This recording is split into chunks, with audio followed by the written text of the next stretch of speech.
Vamos novamente abrir as nossas Bíblias no livro de Lucas, Evangelho de Lucas, capítulo 19. Lucas 19. Leiamos apenas os 3 primeiros versos para esse momento. Lucas 19, verso 11. Ouvindo eles estas coisas, Jesus propôs uma parábola, visto estar perto de Jerusalém, e lhes parecer que o reino de Deus havia de manifestar-se imediatamente. Então disse: certo homem nobre partiu para uma terra distante, com o fim de tomar posse de um reino e voltar. Chamou 10 servos seus, confiou-lhes 10 minas e disse-lhes: negociai até que eu volte. Vamos ter uma palavra de oração.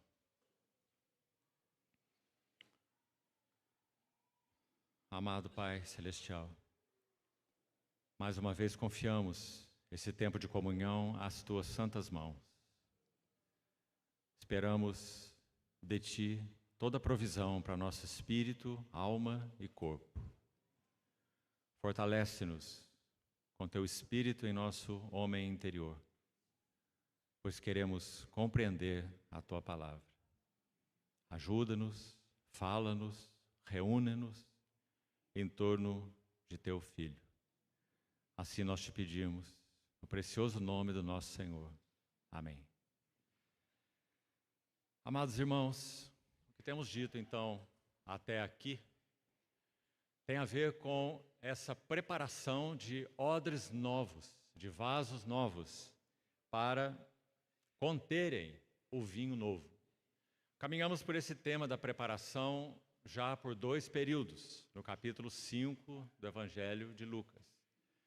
E vimos que ali esse processo é descrito de maneira tão linda, tão precisa, tão instrutiva, tão importante na nossa jornada espiritual. Desde aquele primeiro passo de convicção de quem somos diante do Senhor, até aquele último passo que tem a ver com o chamamento de Levi, mostrando então uma sublime, ou uma suprema ocupação, ou um supremo interesse. E terminamos ontem dizendo, nós vemos Colossenses capítulo 3, os primeiros 4 versículos, mostrando que essa suprema ocupação, ela é a chave de tudo.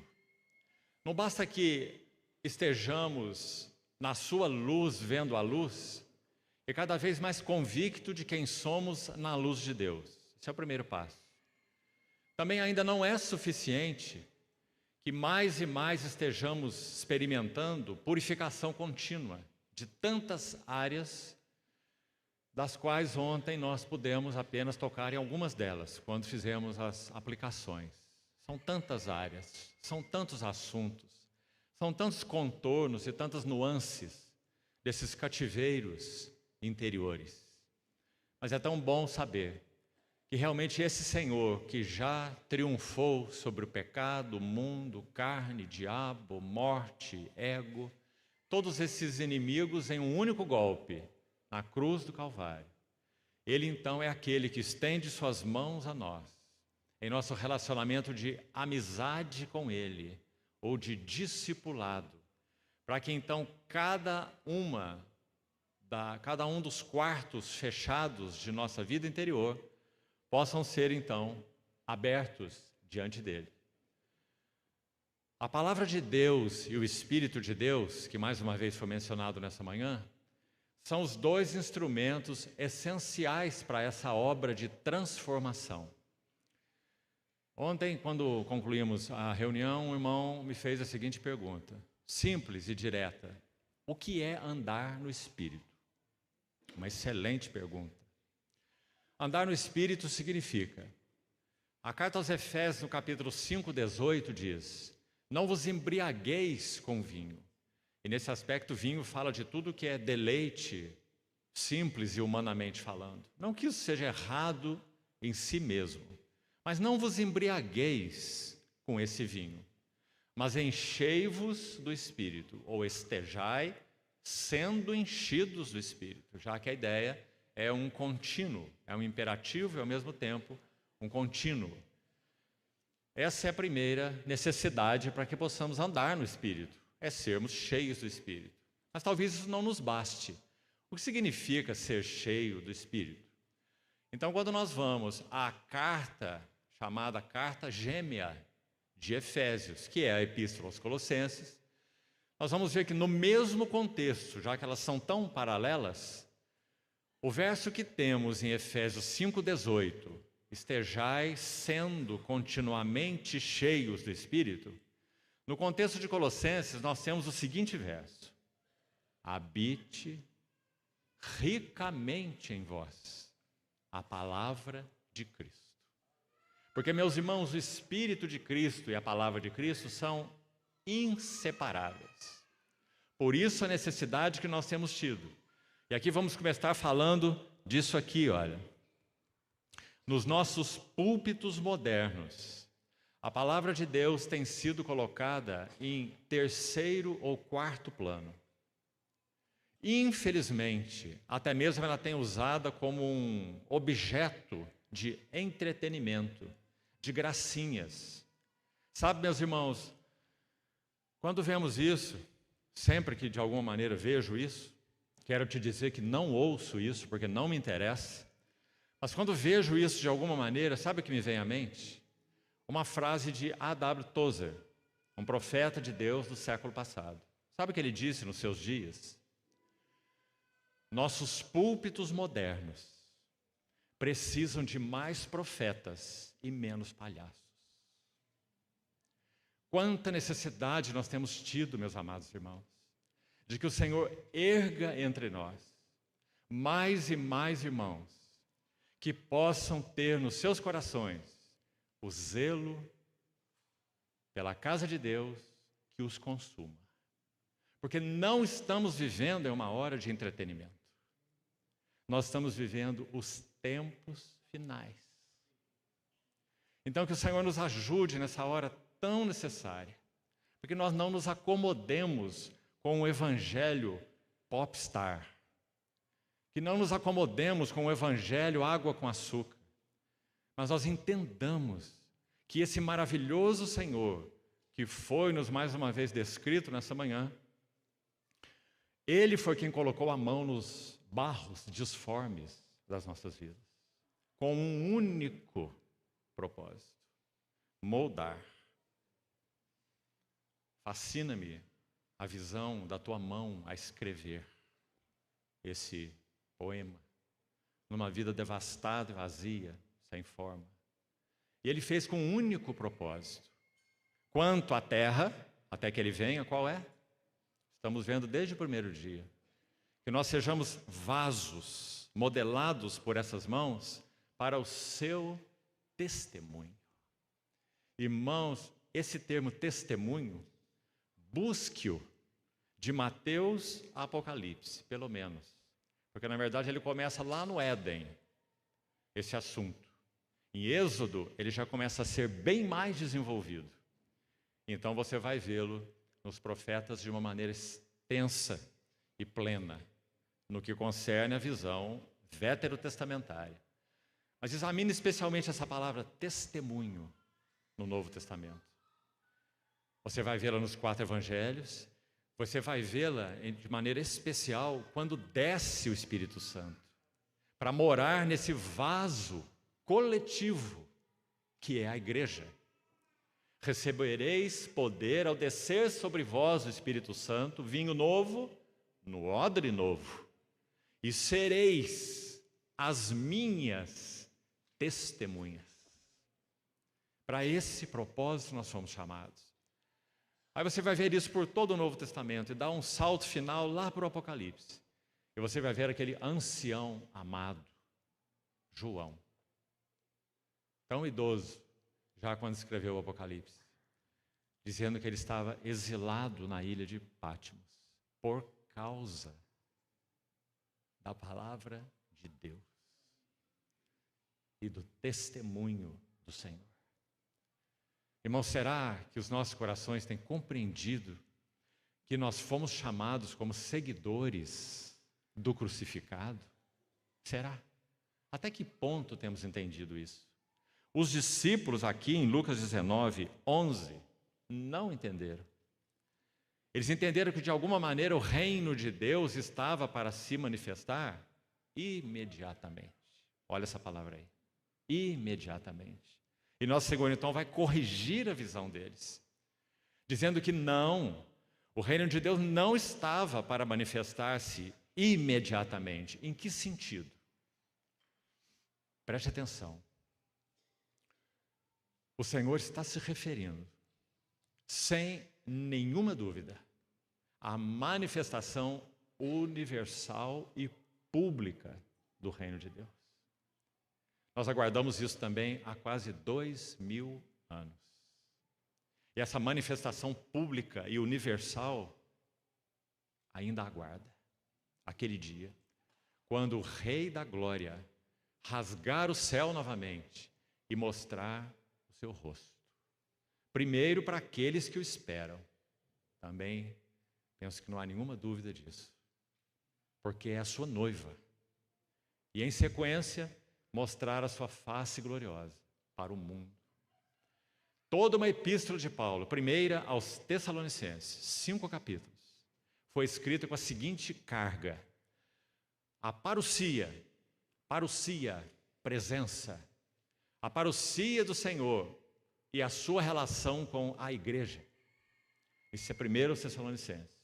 E segundo aos Tessalonicenses, a parousia do Senhor e a sua relação com o mundo. São duas coisas bem distintas. Nós não aguardamos aquele dia em que o Senhor há de manifestar-se ao mundo. Nós aguardamos aquele dia em que o noivo vai se apresentar à sua noiva. Alegremo-nos, exultemos e demos-lhe a glória, porque são chegadas as bodas do Cordeiro, cuja esposa, a si mesma, já se ataviou. E por que ela se ataviou? Porque foi-lhe dado, que linda frase naquele capítulo, você não acha? Quem prepara as vestes para a noiva? O noivo. Através de que executor? Através de que alfaiate? O Espírito Santo. Ele é o executor da Trindade, que foi designado para ser o alfaiate das vestes nupciais. Então, digamos que essas vestes são colocadas em um toucador. Só os irmãos antigos vão saber o que é um toucador. E um cabide, para ficar mais simples. Então, essa veste foi colocada ali naquele lugar. Elas estão prontas, bordadas ponto a ponto. Mas tem algo que precisa ser feito. O que é? Ruth capítulo 3 é dito que quando ela foi se encontrar com Boaz, não preciso explicar a figura, não é? Ruth era a moabita, gentia, figura da igreja, antes de se encontrar com o Senhor e de ser favorecida por Ele. Fica aqui com os meus servos e não vá escolher a outro campo. Ruth, capítulo 2. Quando no capítulo 3 é descrita a atitude dela para se encontrar finalmente com Boaz, Boaz significa nele há força, figura de Cristo.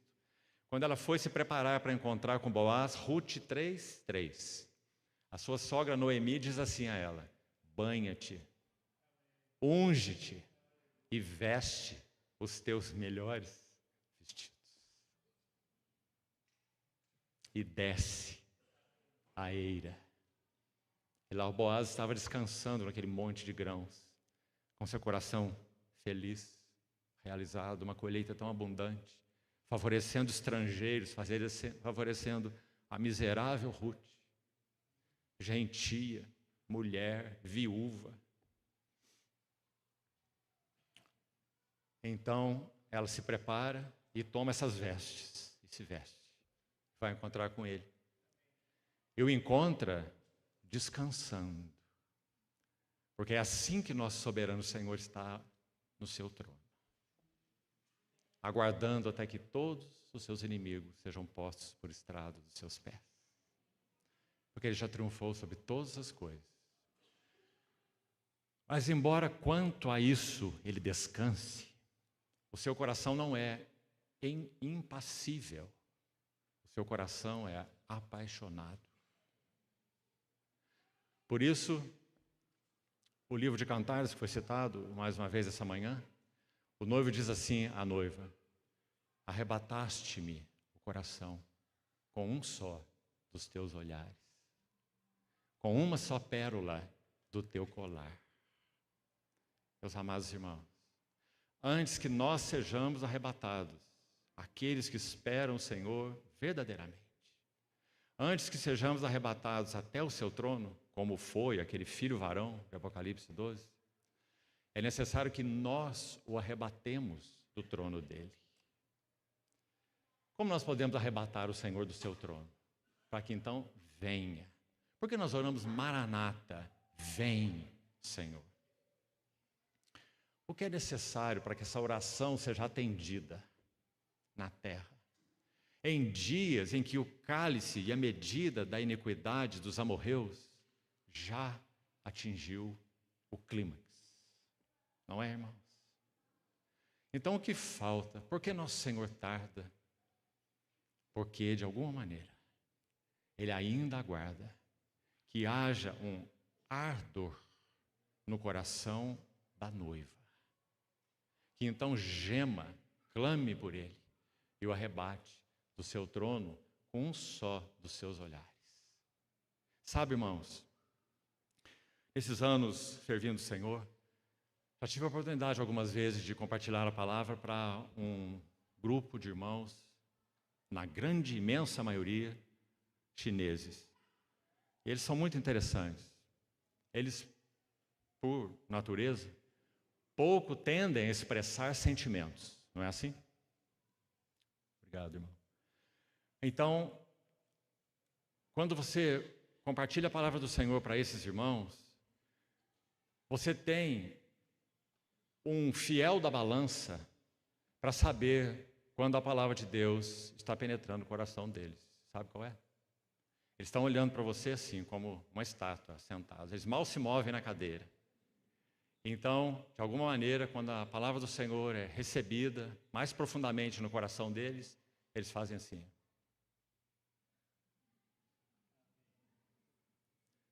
Graças ao Senhor.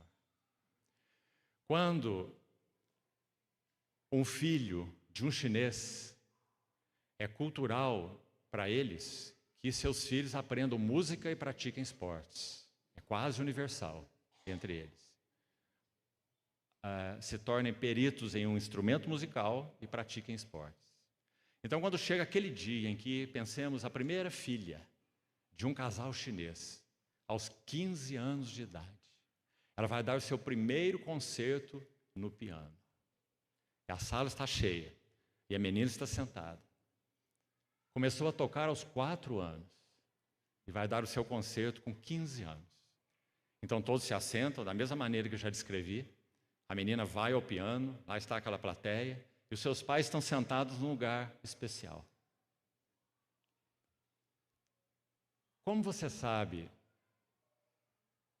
nesse momento, o que significa glória? Essa menininha sentada, 15 anos de idade, perita no piano, vai dar sua primeira audição. Hora de glória. Qual é o lugar onde você vê essa glória? Não é quando você olha para a menina tocando seu piano. É quando você olha para a face dos seus pais. Então ali você vê assim um pequeno sorriso de leve. Eles estão no auge da sua glória. Então, meus amados irmãos, assim será na vinda do nosso Senhor Jesus Cristo. Nós temos sido preparados para essa hora de glória. E tudo que ocorrerá nela é que o Filho amado, o Filho unigênito, aquele que foi treinado pelas mãos do Pai, ele vai apresentar a sua sinfonia. Então, quando nós olharmos nessa hora para a face do Pai, é isso que nós vamos ver. aquilo que no Jordão foi dito a ele de uma maneira tão exclusiva: tu és o meu filho amado, em quem eu me comprazo. Agora haverá algo mais. O que haverá mais? Uma noiva, tornada semelhante em glória ao seu próprio filho. Aquela voz daquele homem no Éden será ouvida em toda a sua realidade espiritual naquele dia. Qual foi a voz? Quando ele recebe a sua companheira. Antes só animais, ainda que num lugar maravilhoso, não é? O Éden significa deleite, desfrute. Mas não havia nada que lhe fosse compatível. Então, quando ele vê aquela mulher, ele se torna imediatamente um poeta. E ele diz: esta, afinal, é osso dos meus ossos e é carne da minha carne. No hebraico você tem homem, ish. Interessante, nós usamos essa expressão ish, né? Dizendo ish, né?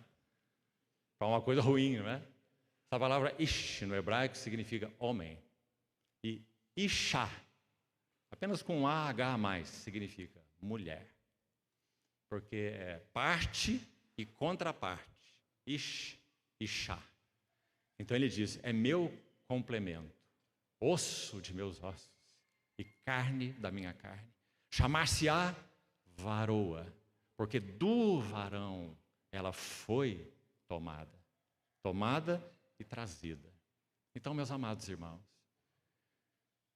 esse é o dia que nós aguardamos, ansiosamente.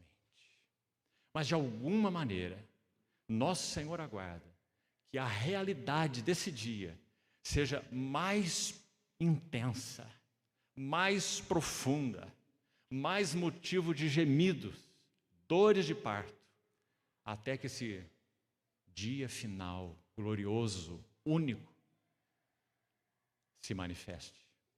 Então, quando nosso Senhor, entrando na parábola, quando nosso Senhor estava caminhando para Jerusalém, essa era a última subida do Senhor para Jerusalém. Um dado aqui para entendermos essa parábola muito importante. A última subida. Ele passa por Jericó, ele cura aquele cego de Jericó, essa é a cronologia. Cura aquele cego, sobe de Jericó para Jerusalém, e essa é a sua última subida. Agora, no verso anterior a esse verso 11 que lemos, Lucas 19, você tem esse verso 10. Depois que o Senhor tem esse contato com Zaqueu, o publicano. E olha como Lucas descreve essa palavra do Senhor ao final dessa relação com Zaqueu. Porque, preste atenção, o Filho do Homem veio. Para que ele veio? Para buscar e salvar o perdido, ou o que estava perdido. Agora aqui, sem dúvida nenhuma, por causa que temos o verso 11 em seguida, nós sabemos que a interpretação dos discípulos foi: o que está perdido, ou que estava perdido, é o reino que foi tirado dos judeus e entregue a pagãos, a gentios. E o Messias aguardado por nós, os judeus, falando como eles aí, é o Messias que irá emancipar a nossa nação do jugo político romano. O Filho do Homem veio buscar e salvar o que estava perdido. E então nós temos o verso 11. Ouvindo eles essas coisas, está vendo? Que coisas que eles ouviram? O Filho do Homem veio para isso, buscar e salvar o que estava perdido. Eles ouviram isso e Jesus lhe propôs então uma parábola por, digamos, dois motivos. O primeiro é que ele estava perto de Jerusalém, perto da cruz, a sua última subida. E o motivo adicional e principal, lhes parecer, não a Jesus, mas aos seus discípulos, claro, lhes parecer que o reino de Deus havia de manifestar-se imediatamente. Está vendo como é tudo, então, cristalino? Então, nosso Senhor vai propor essa parábola. E podemos dizer, ainda antes de estudá-la, precisamos de uma introdução aqui. Se o Senhor permitir, iremos seguir com ela à noite. É muito rica.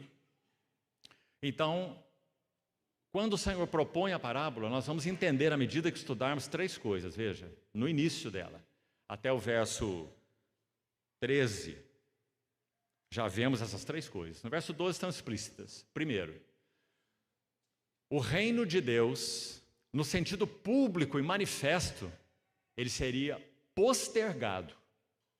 Haveria, então, a partir da cruz, a partir da vinda do reino, na pessoa do rei, o reino veio na pessoa do rei, exclusivamente, o reino está nele, o reino é ele, entrar no reino é conhecê-lo, viver no reino é amá-lo, é viver a vida nele, por ele, com ele, essa é a vida do reino. Então, o reino de Deus, quanto à expressão universal e pública, ele seria postergado, ele não viria imediatamente. Primeira coisa importante.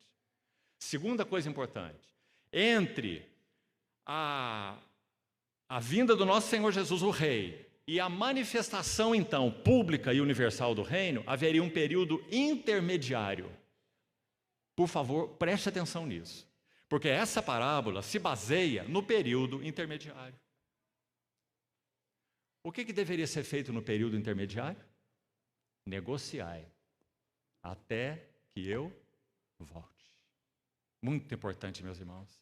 Porque se nós estamos vivendo, então, entre a primeira vinda do rei, que trouxe o reino em si mesmo, e nele nós experimentamos o reino, como mais uma vez essa manhã nos foi dito. Por outro lado, a manifestação universal, cósmica, plena, pública do reino, ainda não aconteceu. Então nós estamos vivendo no período intermediário. E agora nós temos uma tarefa, segundo essa parábola: negociai até que eu venha. E concluindo ontem pela noite, nós adiantamos para os irmãos para poderem, se fosse o caso, ler essa parábola com atenção até essa manhã.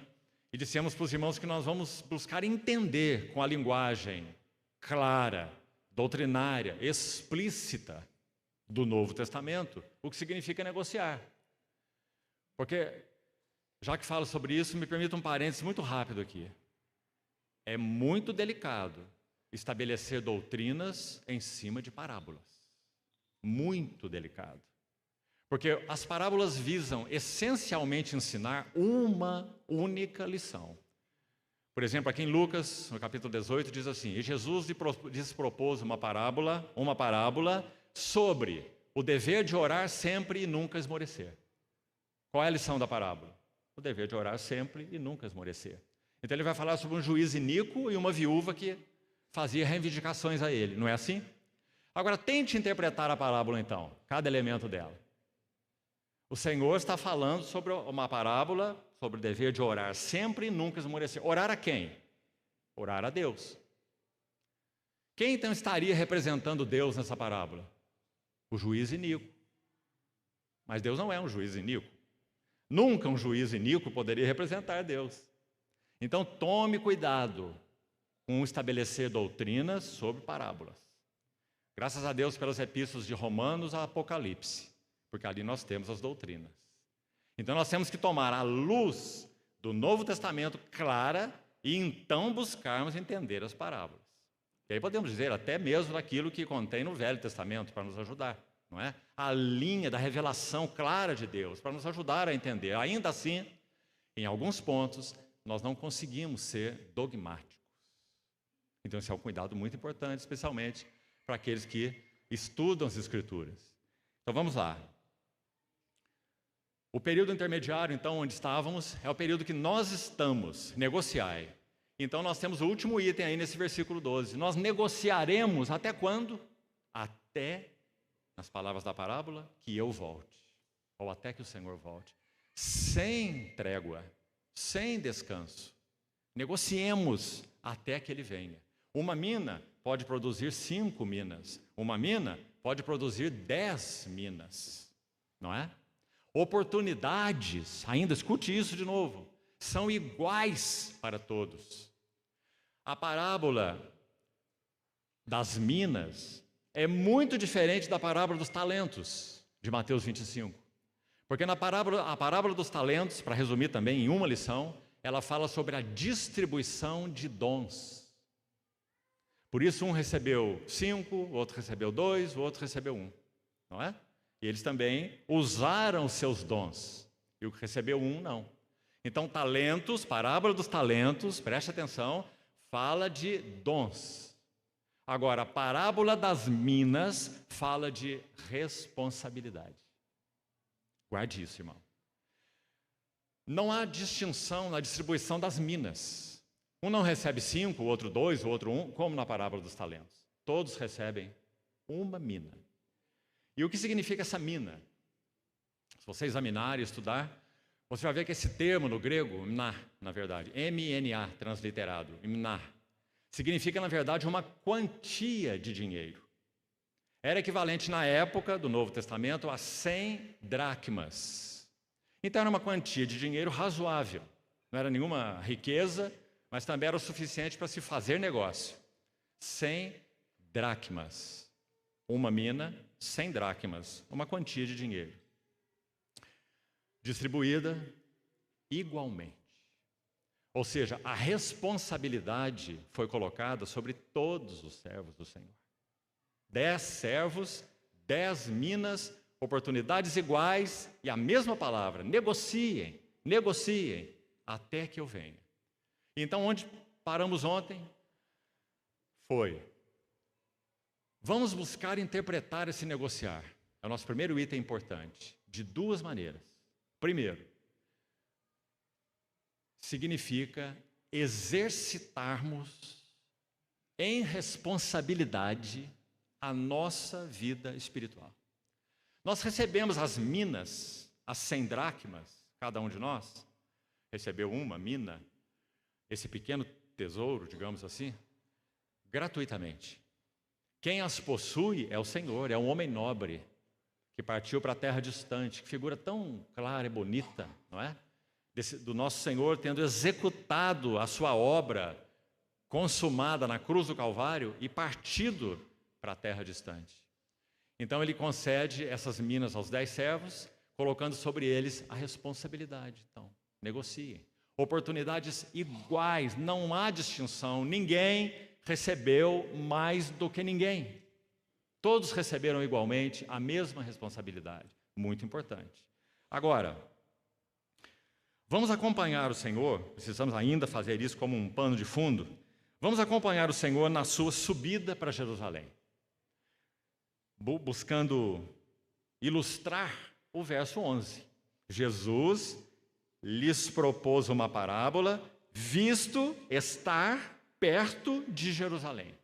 Para ele, meus amados irmãos, nós precisamos acompanhá-lo no seu coração, nas suas afeições, sentimentos, angústias, porque é essa hora que ele começará a viver de modo mais agudo em Lucas 9:51. Então vamos abrir lá, por favor.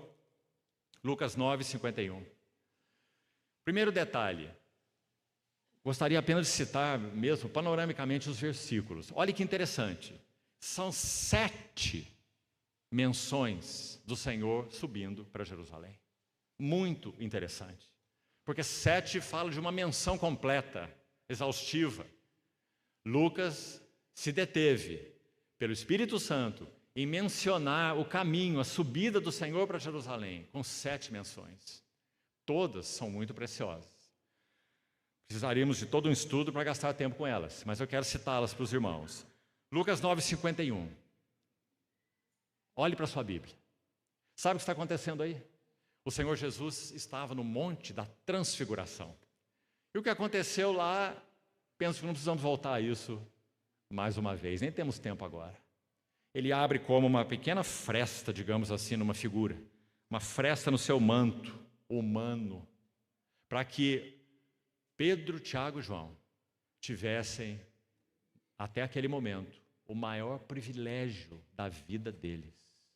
Tão marcante que quando Pedro escreve a sua epístola, ele vai dizer: nós estávamos com ele no Monte Santo, quando dos céus lhe foi enviada a seguinte voz: Tu és o meu filho amado, em ti me comprazo. Pedro vai dizer: pela glória excelsa lhe foi enviada a seguinte voz. Então esse é o momento. Agora, olha o que Lucas tem para nos dizer, pelo Espírito Santo. Lucas 9:51. O Senhor vai descer do Monte da Transfiguração, ele vai descer para o vale, vai encontrar um jovem possesso, continuando aí o seu trabalho, caminhando fielmente até um outro monte. Então são dois montes essenciais aqui. Um é o Monte da Transfiguração, muito provavelmente seja o Hermon, porque é ele que está nas bandas de Cesareia e de Filipe. Os que já foram a Israel sabem disso. Então, desse monte, o Senhor irá descer o vale, caminhar por mais 6 meses, para que ele suba um outro monte. O Monte da Transfiguração tem tudo a ver com ele, porque é a sua glória essencial, é aquilo que ele é. Ele é o resplendor da glória. E aqueles discípulos tiveram como ver algo disso, que era possível que eles suportassem. Do contrário, seriam fulminados. Então puderam ver algo da sua glória. Por isso João vai dizer: vimos a sua glória no seu evangelho.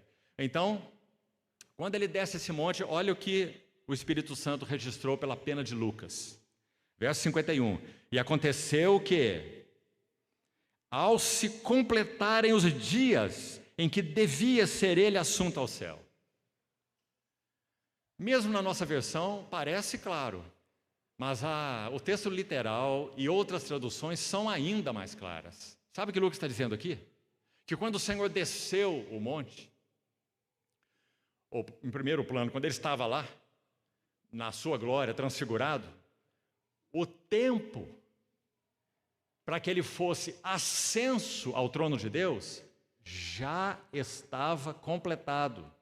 Não restava mais nada a ocorrer na vida desse homem, nem no seu ministério, para que ele pudesse ser ascenso ao trono. Nada. Por isso você vai ter essa palavra cumprido, ou completarem, como você está vendo aí, talvez na sua tradução, revista atualizada. O termo grego é muito forte. Significa: o tempo acabou, cumpriu, não há mais nada para ser realizado. É o tempo dele ser ascenso ao céu. Você está entendendo o que significa isso? Significa que esse homem viveu 33 anos. Ele viveu até os 30, aos 30 ele entrou no Jordão, foi batizado, 3 anos de ministério. Assim se divide o Evangelho de Lucas, pelas 2 menções da voz do céu. A voz do céu no Jordão, o Senhor tem 30 anos. Acompanhem comigo. A voz do céu no Monte da Transfiguração, o Senhor tem 33 anos. Certo? 2 vezes o céu se abriu. E assim o Evangelho de Lucas se divide. Até o capítulo 3, até o capítulo 9. Céus abertos aqui, céus abertos ali. Então, quando o céu se abriu aqui a segunda vez, no Monte da Transfiguração, ele está pronto para ser assunto ao céu. 2 vezes a voz já disse: este é o meu filho amado em quem eu me comprazo, lá no Jordão. E agora no Monte da Transfiguração: este é o meu filho, é o meu eleito, a ele ouvi. Ou seja, quanto à sua vida humana, ao seu ministério, no sentido pessoal, quanto a si mesmo, tudo estava cumprido. Agora, meus irmãos, por que ele não foi assunto ao céu? Porque quanto à obra que ele foi designada para fazer, ainda restava algo. Mas como nós falamos, esse algo não tinha a ver essencialmente com ele. O que tinha a ver essencialmente com ele já estava completado. Ele era um varão maduro, aprovado, selado e testificado por Deus, o seu Pai. Então cumpriu o tempo em que ele seria assunto ao céu. E ele teria que decidir. Não perca isso também. Ele é um homem. O bebezinho de Belém, que foi criado como qualquer outra criança, aos 12 anos de idade, mostrando a sua consciência messiânica, cuidar de negócios do meu pai. Entrou no Jordão se identificando com a humanidade pecadora. Mas quando chega, então, aos 33 anos, maturidade completa, então, mais uma vez, a voz do céu dizendo: ele está pronto. Como homem, ele é perfeito. Nada falta a esse homem. Ele é uma flor de farinha. Cada grão é igual ao outro grão. Ele não é mais manso do que humilde. Ele não é mais firme do que gracioso. Não é mais cheio de graça do que de verdade. Todas as virtudes nele são iguais. Então, ele tem que decidir. Então agora, amados irmãos, vamos buscar pensar como nosso Senhor Jesus. Faça isso. Ele está naquele monte, ele é homem, 33 anos. Tentado ele foi no deserto pelo diabo, o venceu ali. Apertado de todos os lados, por todas essas autoridades, fariseus, escribas, herodianos, saduceus. E agora então chegou o momento em que ele pessoalmente pode ser exaltado até o trono da glória, porque ele merece, porque ele tem os méritos para que ele seja ascenso. Então ele tem que tomar uma decisão pessoal. Qual será a decisão dele? Ele pode ir ao trono se ele desejar, é dele. Ele é o homem que Deus sempre buscou e nunca encontrou. Ele é o homem com H maiúsculo. Então ele toma a sua decisão. E louvado seja o seu bendito nome. Ele não ascende ao trono do Monte da Transfiguração, mas ele desce o vale e vai caminhar mais 6 meses. Então vai subir ao outro monte, o monte da agonia, o monte da vergonha. Tua e minha, não dele. O monte da aflição, o monte do terror, que nós nunca experimentaremos, porque ele já nos deu vida nele. A morte para nós hoje, biológica, física, ela é só uma bendita mensageira para nos transportar para a bem-aventurança eterna, estar com Cristo, o que é incomparavelmente melhor. Mas para ele não. Para ele significa: meu Deus, por que me desamparaste? Então, meus irmãos, quando ele sobe nesse monte Calvário, ele cumpre a sua missão. Mas quanto à sua pessoa, ele está pronto e aprovado no Monte da Transfiguração. Então nós temos essa linda primeira menção. Vamos ler agora o versículo completo? E aconteceu que, ao se cumprirem os dias em que ele devia ser assunto ao céu, graças a Deus, ele manifesta no seu semblante uma intrépida resolução de ir para Jerusalém. Ele tomaria até a última gota o cálice da aflição. Então, essa é a primeira menção que Lucas faz do Senhor indo em direção à cruz. Olha o capítulo 13, verso 22. 13, 22. Passava Jesus por cidades e aldeias, imagine, esse que já podia estar no trono, quanto a si mesmo, quanto aos seus méritos pessoais, esse que já podia estar lá, naquela posição absolutamente soberana e governante, mas estaria só, sem um povo redimido, sem uma esposa com o qual pudesse coabitar por toda a eternidade. Então, meus irmãos, ele desce esse monte em primeiro lugar, ouça também isso, não foi por causa de você e por causa de mim. Ele desceu esse monte em primeiro lugar por causa do seu Pai, porque o desejo eterno do seu Pai, no coração do seu Pai, é conduzir muitos filhos à glória. A mesma glória que o seu filho tem, mas só o seu filho tem, e ninguém mais. Então, meus irmãos, por isso, nas 3 primeiras horas da cruz, você não vê nenhuma manifestação externa, inclusive, da natureza, nem de sol, nem de terremoto, nem de nada. Porque nosso Senhor está se oferecendo como um holocausto ao Pai. Agrada-me, ó Deus, fazer a tua vontade. E dentro do meu coração está a tua lei. Por isso ele se ofereceu. Então, nas últimas 3 horas da cruz, aí sim. Aí ele foi feito uma oferta pelo pecado. Aí ele vai clamar, aí haverá trevas sobre a face da terra. E aí ele vai clamar: Deus meu, por que me abandonaste? Então, Aí está o Senhor caminhando para Jerusalém, 13:22, que já citamos. Capítulo 17, verso 11, a terceira menção. Muito interessante Lucas registrar, claro, movido, inspirado pelo Espírito Santo, essa designação tão clara, não é? De caminho para Jerusalém, certo? Ele passava por meio de Samaria, da Galileia, certo? Mas olha o foco, de caminho para Jerusalém. Mais uma menção, capítulo 18, verso 31. Que impressionante é essa menção aqui. Já estamos na quarta menção, capítulo 18, verso 31. Tomando consigo os 12, disse-lhes Jesus: eis que subimos para Jerusalém. Então aqui está a última subida. E vai cumprir-se ali tudo quanto está escrito por intermédio dos profetas no tocante ao Filho do Homem.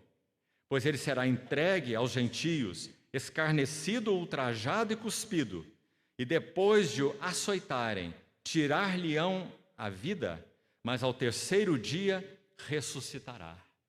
Agora, ouça o próximo verso, por favor. Eles, os mais íntimos, os 12, os que foram chamados para estar com ele, e já estavam com ele, a maioria deles, há 3 anos e meio. Eles, porém, nada compreendiam a respeito dessas coisas. E o sentido dessas palavras era-lhes encoberto, de sorte que não percebiam o que ele dizia. Se fosse estudar esse texto com mais detalhes, você relacioná-lo com Mateus 20, sabe o que acontece nesse momento aqui? Meus amados irmãos, se nós não conhecêssemos nossa própria natureza, nós dizíamos que o que acontece aqui é inacreditável. Sabe por quê? A última menção que o Senhor faz, ele faz 3. Desde o Monte da Transfiguração até o Monte Calvário, 6 meses, ele faz 3 menções de que ele iria à cruz. Essa aqui é a última. Sabe em qual contexto essa menção acontece? Sabe o que estava acontecendo com os discípulos aqui? Eles estavam disputando entre si qual deles seria o maior. Meus irmãos,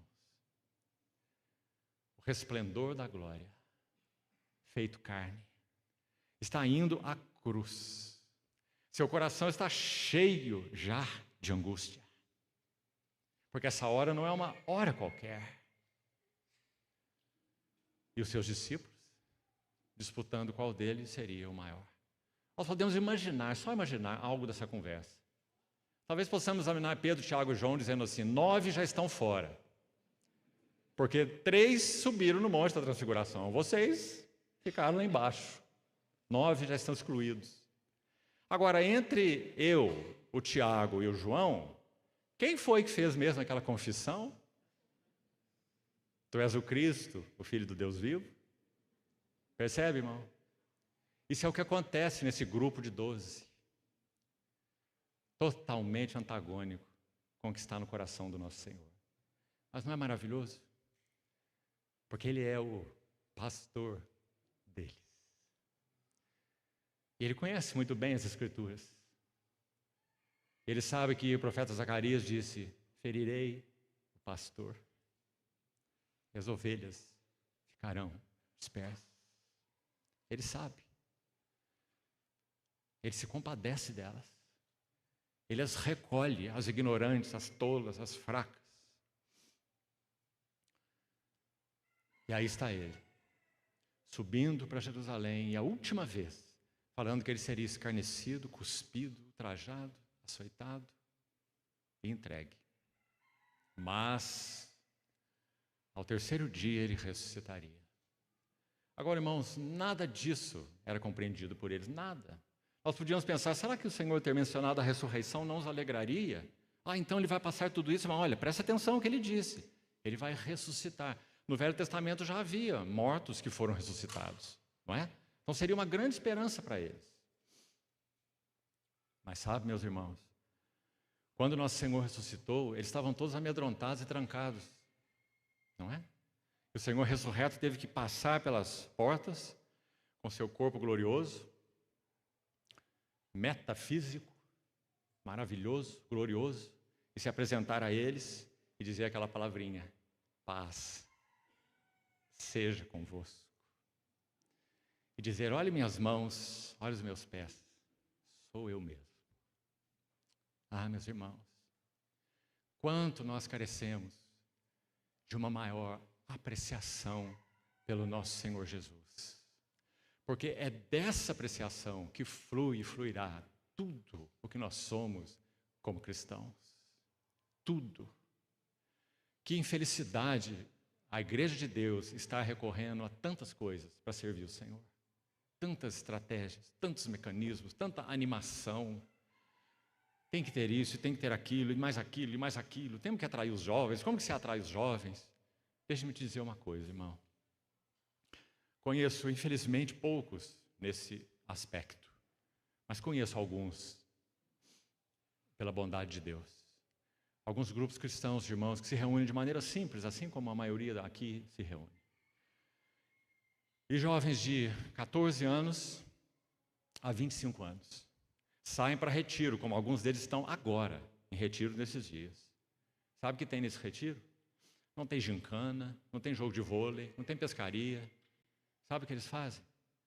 Eles se colocam aos pés do Senhor para ouvir sua palavra, ter comunhão, ouvem a sua palavra, se repartem em grupos para compartilhar o que ouviram, oram juntos. Certa vez, uma reunião de oração, havia 15 deles. Num sábado à noite. O que será que os jovens chamados cristãos fazem no sábado à noite? Eles estavam reunidos em oração. Eles começaram a orar. Só orar, neste caso. E eles oraram por 1 hora e 40 minutos. Um grupo de 15 jovens. O que você acha? Não é maravilhoso? A outra pergunta: o que atrai o coração desses jovens? O que é necessário para atrair jovens? A resposta é: ver a glória do nosso Senhor Jesus. A glória de sua palavra, a glória da sua face, a glória do seu amor. E é isso que nós temos carecido nos nossos dias. O que é que pode renovar cristãos veteranos, tão cheios aqui de companheiros meus, de cabelo branco? O pouco que resta está branco, não é? O que é capaz de renovar cristãos veteranos? A carta de Hebreus foi escrita para isso. A única coisa capaz de renovar cristãos veteranos, cansados, aqueles que acham que sabem tudo, já viveram tudo, já foram em todas as conferências, já têm uma biblioteca imensa. O que é capaz de renová-los? Mas, embora tenham feito isso tudo, estão com corações frios. O que é capaz de renová-los?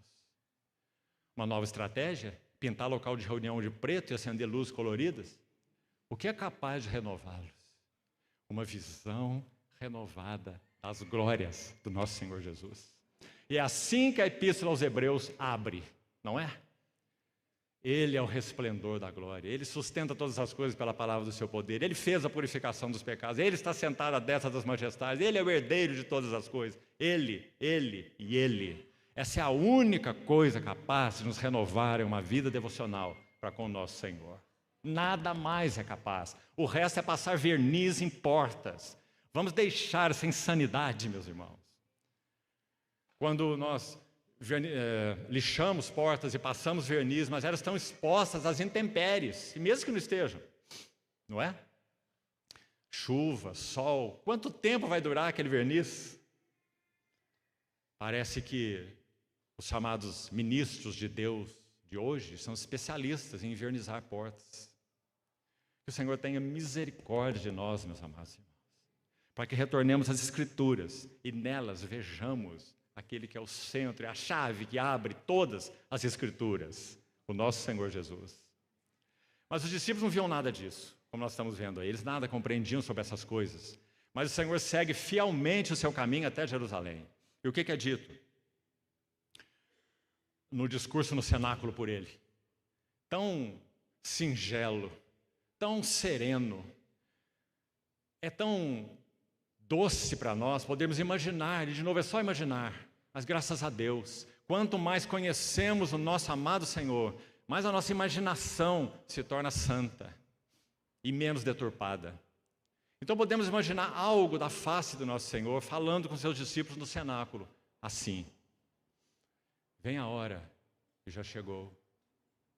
Vem a hora. Essa expressão "a hora" em João sempre significa a cruz.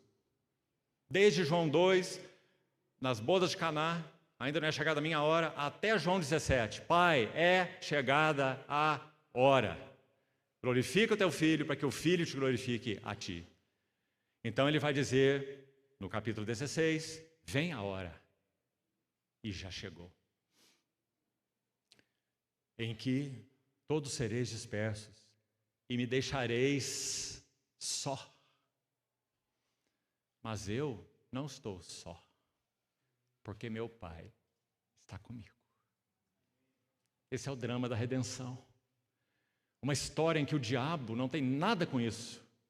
É uma história entre Deus o Pai e Deus o Filho, que se ofereceu como oferta a Deus, aroma suave, holocausto primeiro, para satisfazer o coração e a vontade do Pai, do seu Pai, e também se ofereceu como oferta pelos nossos pecados. Tome muito cuidado quando você pensa na redenção, porque o nosso egocentrismo é tão incurável que nós tendemos a entender que a morte de Jesus foi, em primeiro lugar, por causa dos nossos pecados e por causa da humanidade. E não foi. Nosso Senhor se entregou para a satisfação do coração do seu Pai em conduzir muitos filhos semelhantes a Ele à glória. E esse foi o seu motivo. Por isso ele diz: todos vocês vão me abandonar, porque vocês não compreendem nada. São palavras minhas, né? Mas eu não estou só, porque meu Pai está comigo. Então, nós chegamos aí, mais uns minutos, e concluímos essa introdução. E então, nós temos o versículo 12, vamos lá, Lucas 19, 12. Então disse: certo homem nobre partiu para uma terra distante com o fim de tomar posse de um reino e voltar. Meus irmãos, as 3 etapas estão descritas aí. Certo homem nobre partiu. Essa é a primeira etapa. Ou seja, a manifestação, repetindo, pública, cósmica, universal do reino seria postergada. Ele não iria manifestar-se imediatamente. Então, certo homem nobre partiu. Sem dúvida, está se referindo à cruz. Na linguagem, como falamos, clara dos ensinos que temos e da linha da revelação progressiva de Deus no Novo Testamento. Então, estamos seguros em afirmar isso, porque assim foi. Então, ele partiu para essa terra distante. Obviamente, se referindo aos céus, à glória de Deus. Agora, partiu para quê? Segunda etapa. Partiu para tomar posse de um reino. Outra frase maravilhosa. Significa que quando ele partiu por meio da sua obra na cruz para tomar posse desse reino, então ele partiu com esta finalidade e foi isso que ele alcançou. Ele tomou posse do reino. 1 Coríntios 15. Tantos versos podiam ilustrar essas 3 frases, né? Elas são 3 temas para serem desenvolvidos. 1 Coríntios 15, Paulo fala assim: porque convém que ele reine. Tomar posse de um reino. Convém que ele reine, até que haja posto todos os seus inimigos por estrados dos seus pés. E essa parábola termina falando exatamente dos seus inimigos, dizendo o que ele fará com os seus inimigos. Você viu o último verso dessa parábola? Quanto àqueles que não quiseram que eu reinasse sobre eles, trazei-os aqui e executai-os na minha presença. Aí você pode pensar, que coisa é essa? Mas, meu irmão, medite. Nosso Deus maravilhoso não é um Papai Noel celestial. Ele é o Deus justo. E Ele retribuirá a cada um segundo as suas obras. Ele o fará. Porque na nova realidade, onde nós seremos imersos pela sua graça, novos céus, nova terra, nova Jerusalém, não entrará coisa alguma contaminada. A sua soberania universal e o seu reino cósmico será então manifestado, para que os anjos santos, fiquem então estupefatos com essa consumação da obra de Deus. Que dia meus amados irmãos, que nós aguardamos. É muito comum entre os santos que amam o Senhor sonharem com a vinda do nosso Senhor Jesus. Eu já ouvi vários relatos. Sonharem, por exemplo, que estão sendo arrebatados. E em alguns casos, se acorda assim com taquicardia. Não é? Meu desejo era não acordar. Já acordar diante dele. Não é assim? Mas, irmãos, nem nos nossos melhores sonhos nós podemos imaginar o que será aquele dia. Haveremos de vê-lo como ele é.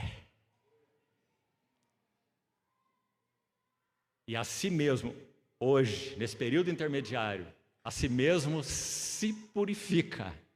Todo que nele tem esta esperança, assim como ele é puro. Essa é a linguagem do negociai, num primeiro sentido que à noite nós vamos começar a compartilhar. O sentido de exercitarmos a nossa vida interior.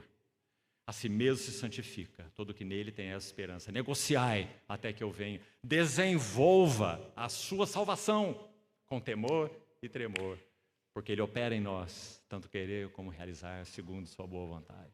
Isso é negociar até que ele venha. Mas há um segundo aspecto, e talvez esse só amanhã pela manhã nós possamos ver, que é trabalhar. Enquanto estamos aqui, entre a primeira vinda e a segunda vinda do Senhor, período intermediário, trabalhai pelos interesses do Senhor nessa era em que vivemos. Essa é uma sublime ocupação. E é trabalhar no seu escritório, é trabalhar na sua empresa, é trabalhar na sua universidade, é trabalhar no seu lar, é trabalhar criando as suas criancinhas. Negociai até que eu volte. Para que nós possamos naquele dia, de uma maneira tão assombrosa, e para nós parece tão impossível, porque tudo que nós temos, nós recebemos dele. Mas ele é galardoador daqueles que negociarem. Então ele vai dizer, muito bem. Às vezes, meus irmãos, meditando sobre esse verso, eu fico imaginando, quando estivermos diante do Senhor, ele estiver olhando assim, quem sabe para 2 ou 3 de nós, ou quem sabe para um grupo maior, e disser assim, muito bem. Nós vamos olhar para o lado assim e perguntar, com quem será que ele está falando? Comigo? Tudo o que eu fiz e tive, eu recebi dele. Nossa suficiência vem de Deus, que nos habilitou para sermos ministros de uma nova aliança. Como Ele pode me recompensar por algo que Ele mesmo deu? Porque Ele é galardoador daqueles que o buscam. O prazer do papai não é comprar o carrinho de madeira pintado nas rodinhas para levar para o seu filhinho e ver aquele rosto bonito, não é? Não é assim? Galardoador daqueles que o buscam. Então, meus irmãos, vou terminar aqui, por agora. Quando é que o Senhor tomou posse do reino? Bem, parece claro, quando Ele ressuscitou dos mortos, mas não só isso. E então, depois de dar por 40 dias testemunho da sua ressurreição, em 10 ocasiões diferentes, os que gostam de estudar a palavra, especialmente os jovens, estudem as 10 manifestações do Senhor após a ressurreição. Cada uma delas é magnífica, porque mostra o que Ele deseja comunicar para os discípulos, preparando-lhes para a nova etapa. Qual é a nova etapa? A descida do Espírito Santo e o início da era da igreja. Então são 10 aparições.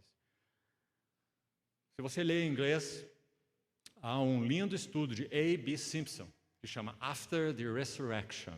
Muito bom. E vai manifestar, vai desglossar esses eventos aí, tão preciosos. Então, nosso Senhor dá esse testemunho 10 vezes. E então, finalmente, ele é assunto ao céu. O evento da cruz é histórico, o evento da ressurreição é histórico, e o evento da ascensão é histórico. Isso é tão importante, irmãos. Não foi uma ascensão escondida lá no canto, no Monte das Oliveiras, diante de várias testemunhas. Então o Senhor foi ascenso ao céu. E eles ficaram olhando o Senhor ascenso ao céu. até que uma nuvem encobriu dos seus olhos. Mas nós sabemos que ele não ficou ali sobre as nuvens. E, aliás, aquela nuvem não era uma nuvem atmosférica, mais um detalhe. Porque aquela nuvem ali tem relação com aquela nuvem lá do Monte da Transfiguração. E é muito claro que lá no Monte da Transfiguração é dito que uma nuvem luminosa o encobriu dos seus olhos. Lá no Monte da Transfiguração. Porque aquela nuvem tem relação direta com a Shekinah, com a glória de Deus. A nuvem que estava sobre o tabernáculo. A nuvem que, quando o tabernáculo foi concluído, desceu sobre ele e nem Moisés podia entrar. Porque a glória do Senhor encheu o tabernáculo. A nuvem que guiava o povo em toda a sua jornada. Shekinah, presença, a glória de Deus. Então, nosso Senhor foi encoberto por aquela nuvem. Mas nós sabemos que isso não permaneceu aí. Se nós lemos as epístolas, nós vemos que ele ascendeu até o trono da glória. Somente o livro de Hebreus, por exemplo, menciona 5 vezes, em palavras quase idênticas, que ele está assentado à destra da majestade nas alturas. Então, meus irmãos, vou ilustrar para terminar com o Salmo 24, e aqui encerramos. Você conhece o Salmo 24? O Salmo 22 é o Salmo da cruz. Deus meu, por que me desamparaste? E descreve a morte da cruz de uma maneira tão clara. Irmãos, aquele salmo parece para estudiosos não cristãos tão impressionante que eles ficam como que boquiabertos. Quando eles, lendo a Bíblia, né, porque eles leem a Bíblia, quando eles veem os relatos descritos nesse Salmo 22 com os relatos dos evangelhos sobre a morte do Senhor na cruz. É muito impressionante. Então, Salmo 22, o Salmo da cruz. O Salmo 23, o Salmo da ovelha. Ou o Salmo da igreja. Senhor é o meu pastor, nada me faltará. E o Salmo 24, o Salmo do reino, ou o Salmo da glória. Agora, me permita usar uma figura para tentar ilustrar esse salmo. Da metade dele para frente, Salmo 24. Acompanhe aí. Parece, meus irmãos, a mim me parece muito claro, que quando nosso Senhor, o Verbo eterno, o resplendor da glória, o Logos de Deus, quando ele se faz carne, os anjos eleitos, ou santos, que não caíram, eles de alguma maneira perderam o seu objeto de contemplação no céu, porque o Verbo não está mais lá. O resplendor da glória, aquele que expressa o que o Deus triuno é o Logos, o Verbo, o Filho. Mas agora o Filho não está lá, o Filho está aqui. E ele não pode estar em 2 lugares ao mesmo tempo, por mais misterioso que os pareça. Ele está encarnado. A encarnação do Senhor é uma verdadeira encarnação, não é uma possessão. Não é o Cristo divino vindo tomar posse do Jesus humano. Não faça essa confusão, porque isso é uma heresia. O Verbo eterno, o Filho eterno, ele assumiu natureza humana. E ele é quem deu personalidade a esta natureza, que em si mesma seria impessoal. Então o Logos deu personalidade a essa natureza humana, espírito humano, alma humana e corpo humano. Então o Verbo se fez carne e tabernaculou entre nós. E agora os anjos? Digamos que agora os anjos que olhavam para o trono, e lá está o Verbo, eles têm que olhar para baixo. E não é assim que Lucas vai descrever no seu evangelho? Não é assim. Lá estão os anjos olhando para o bebê de Belém, na manjedoura, enrolado nas fraldinhas. Não é? E eles têm que dizer assim, aparecendo para aqueles pastores, um anjo, dizendo assim, que um menino nasceu, que ele está lá na manjedoura de Belém. Então eles devem ir para lá, esses pastores. E eles vão ver um sinal, é a palavra usada. O sinal é um bebê enrolado nas fraldas e deitado em um lugar onde o boi e os animais comem, um coxo, uma manjedoura. É claro que isso é um sinal. Um bebê no coxo, não é? Então eles vão lá ver o sinal. O anjo foi orientado pelos anjos, porque os anjos estão atentos a esse bebê de Belém. Então, quando os pastores vão lá, eles veem esse sinal. Então você sabe que após esse anjo, o único anjo que dá essa notícia para os pastores, você tem um relato de uma miríade de anjos celestiais, dizendo assim, porque o bebê nasceu, então agora glória seja dada a Deus nas maiores alturas. E quanto à terra, paz aos homens a quem Ele quer bem. E assim os anjos estão acompanhando o Senhor. Então, tempo se passa e o Senhor é tentado no deserto, duramente, e vence o tentador. O que acontece? Anjos desceram e o serviram. Os anjos estavam atentos à sua tentação. O que ele fará? Como ele responderá? Para onde ele vai? E agora o vemos à beira da cruz. E aquela escolta do sinédrio vem prendê-lo. E Pedro saca sua espada. E como ele era pescador, não era guerreiro, então ele mirou no meio da cabeça do servo do sumo sacerdote, para matá-lo. Mas como ele é um pescador, ele acertou só a orelha. Aí o Senhor Jesus tem que abaixar, pegar a orelha, colocar no lugar e dizer, embainha a tua espada. Porque se eu precisasse de defensores, não sabíeis que se eu quisesse, se eu pedisse ao Pai, Ele enviaria agora mais de 12 legiões de anjos. Porque os anjos, meus irmãos, estão assim, com os olhos assim. O que esse homem fará? Ele é o nosso verbo. Ele é o resplendor da glória. Ele é o Filho de Deus. Ele é o objeto da nossa adoração.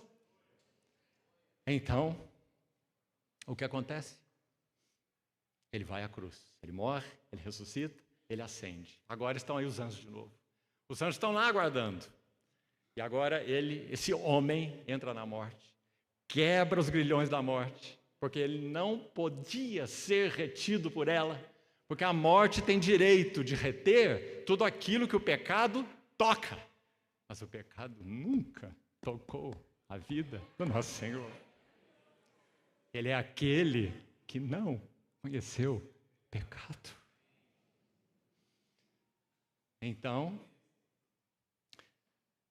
esse homem ascende ao céu. E agora nós temos os anjos. E no Salmo 24, creio que posso dizer, eles estão em 2 coros. Olha esses coros como funcionam. Eles estão, uma parte do coro diz assim, levantai, ó portas, as vossas cabeças. Que cabeças são essas? Que portas são essas? Levantai-vos, ó portais eternos. Preste atenção. Para que entre o Rei. O Rei da glória. Então, vem a hora do coro do lado de cá, os anjos. E o coro do lado de cá pergunta, quem é o Rei? Como se eles não soubessem. É que eles querem ouvir a resposta. É uma pergunta retórica. Então eles perguntam, quem é o Rei? Quem é o Rei da glória? Então o grupo de cá vai responder, o Senhor dos exércitos. O Senhor poderoso nas batalhas. Quais batalhas?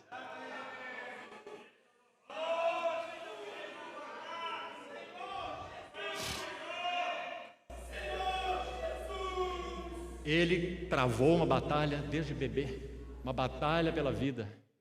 Há uma obra do irmão Sparks que se chama The Battle for Life. Desde que esse bebezinho estava lá nos braços de Maria, as trevas estavam buscando exterminá-lo. Herodes mandou matar as criancinhas inocentes para exterminar o Messias. Então, o coro pergunta, o coro do lado de cá. E o coro primeiro responde, é o Senhor dos exércitos. Yahvé Sabá, poderoso nas batalhas. Desde que era um bebê, a batalha no deserto sendo tentado pelo diabo, a batalha no Getsemane, minha alma está profundamente angustiada até a morte. E que direi eu? Pai, salva-me dessa hora. Isso João 12 registra, pouco antes do Getsêmani. Que direi eu, Pai, salva-me dessa hora? Mas precisamente para essa hora eu vim, diz o Senhor. Então ele completa: Pai, glorifica o teu nome. E o nome do Pai foi plenamente glorificado naquela oferta desse Filho amado na cruz do Calvário. Mas então agora os anjos estão comemorando e dizendo: Ele é o Rei da glória, porque Ele é poderoso nas batalhas. Então levantai, ó portas, as vossas cabeças, levantai-vos, ó portais eternos. E então, o homem nobre que partiu para uma terra distante. E nós ainda o aguardamos. Mas ele partiu para essa terra distante com o fim de tomar posse de um reino e então voltar. Meus irmãos, todos os olhos verão no dia da manifestação pública, cósmica, universal desse reino. Todos saberão quem é o Rei dos Reis e o Senhor dos Senhores. Todos saberão quem é o Príncipe da Paz. Todos saberão quem é aquele que vai reger as nações com cetro de ferro. Sabe quem é ele? É aquele que nós chamamos de nosso noivo celestial. Para as nações, ele as regerá com cetro de ferro. Para nós, ele nos apacentará com o seu cajado. Bendito seja o seu nome. Vamos orar. Senhor amado, obrigado por tua vitória. Obrigado por tua ousadia, tua coragem, tua fidelidade até a morte. Muito obrigado porque foste ressuscitado dentre os mortos e ascenso ao céu. Tu és a nossa viva esperança. Ó Senhor, faça com que esse amor e zelo e carga pelo teu testemunho, tua glória, teu nome, possa consumir a nós todos como os teus servos. Ajuda-nos a negociar até que o Senhor venha, desenvolvendo a nossa salvação e também trabalhando de acordo com os interesses do Senhor nessa era. Assim nós te pedimos, Senhor, em teu nome. Amém.